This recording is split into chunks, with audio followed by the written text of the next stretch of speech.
Pada titik tertentu dalam hidup, kita akan bertemu seseorang yang mengacaukan ritme kita. Tapi entah bagaimana, justru membuat hidup terasa lebih hidup. Cerita ini dimulai dari sana, dari dua anak muda yang belum selesai belajar tentang tubuh, cinta, dan seni untuk benar-benar pulang. Karjo bukan tipe yang rajin berolahraga. Dalam kamusnya, olahraga itu sesuatu yang selalu akan dimulai besok. Sampai suatu hari dia memandang pantulan dirinya di kaca lift kampus, pucat, kurus, dan lelah, dan memutuskan untuk mencoba hidup sehat. Setidaknya 10 menit dulu. Gym kampus sore itu tidak terlalu ramai. Musik pop mengisi ruangan, mesin-mesin berderak halus, dan bau karet bercampur parfum sporty membuat ruangan terasa penuh energi. Di tengahnya, seorang perempuan dengan rambut pendek sedang merapikan matras. Itulah pertama kali Karjo melihat Sumi. Sumi bekerja sebagai karyawati gym, lincah, bersemangat, dan seolah selalu punya baterai cadangan. Saat melihat Karjo menyerah setelah 10 menit di treadmill, Sumi menghampiri. Dia memperbaiki postur, memberi arahan, dan sesekali tersenyum kecil. Karjo tidak mengingat semua instruksinya, tapi dia mengingat senyumnya. Dari pertemuan itu, percakapan mereka berkembang. Awalnya soal latihan, lalu bergeser ke topik-topik kecil yang tidak ada hubungannya dengan gym. Hingga tanpa disadari, keduanya tak butuh alasan lagi untuk saling menunggu. Ketika mereka resmi pacaran, hidup menjadi campuran antara lucu, hangat, dan sedikit berantakan. Sumi makin aktif di dunia kebugaran. Ia ikut kelas malam, bantu event, dan kadang mendampingi member secara privat. Seiring waktu, Sumi mengembangkan bakat unik. Jago sekali tidak pulang tepat waktu. Karjo tidak langsung merasa keberatan. Ia tahu Sumi senang dengan pekerjaannya. Tapi Karjo punya kebiasaan lain. Ia banyak berdiam di kosnya untuk mengerjakan tesis. Kos Karjo berada di blok yang sama dengan kos Sumi. Hanya beda bangunan, cukup dekat untuk sekadar berjalan. Beberapa malam, Sumi mampir setelah selesai kerja.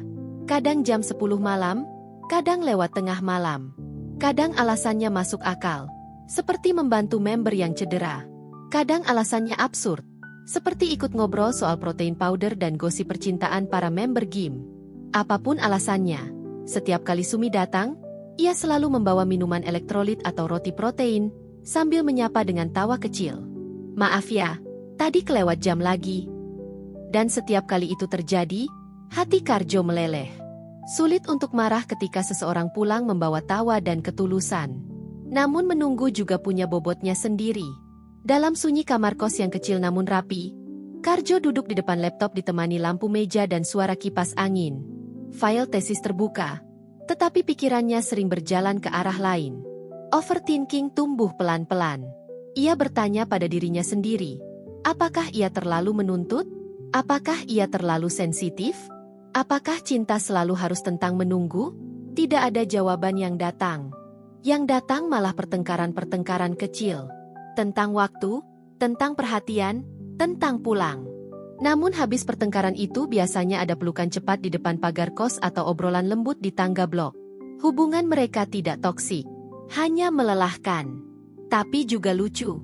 Dan hangat. Dan entah kenapa, sulit ditinggalkan.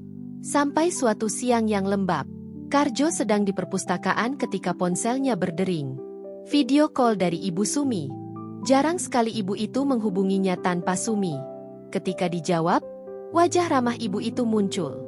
Tanpa banyak basa-basi, ia bercerita bahwa Sumi sempat curhat tentang Karjo. Tentang betapa sabarnya Karjo menunggu. Betapa rapi hidupnya. Betapa takutnya Sumi kehilangan seseorang yang membuatnya ingin pulang. Lalu ibu itu berkata dengan lembut, "Nak, kamu itu paling sabar dari semua cowok Sumi. Jangan nyerah dulu ya, dia cuma belum jago pulang." Kalimat sederhana yang menyentuh jauh lebih dalam dibanding pertengkaran manapun. Dan rupanya, kalimat itu sampai ke Sumi juga. Untuk pertama kalinya dalam hidupnya, Sumi memikirkan kedewasaan dalam hubungan.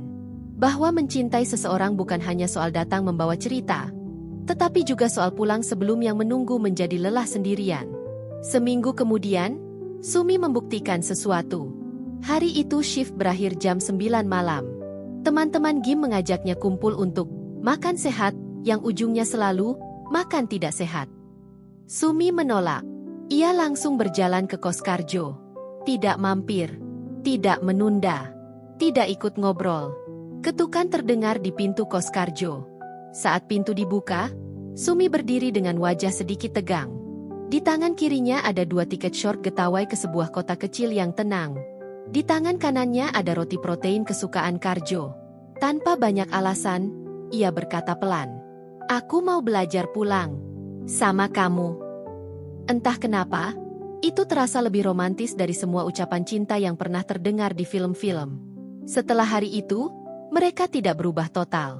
Sumi tetap energik, sibuk, dan penuh cerita. Karjo tetap rapi, dingin, dan sering overthinking. Tapi kini ada ritme baru. Ritme untuk pulang. Ritme untuk menunggu. Ritme yang membuat keduanya tidak sendirian dalam cinta. Pada akhirnya, cinta bukan soal menemukan yang sempurna, tetapi menemukan seseorang yang bersedia belajar, bahkan dari hal-hal kecil. Dan 2 anak muda itu akhirnya menemukannya.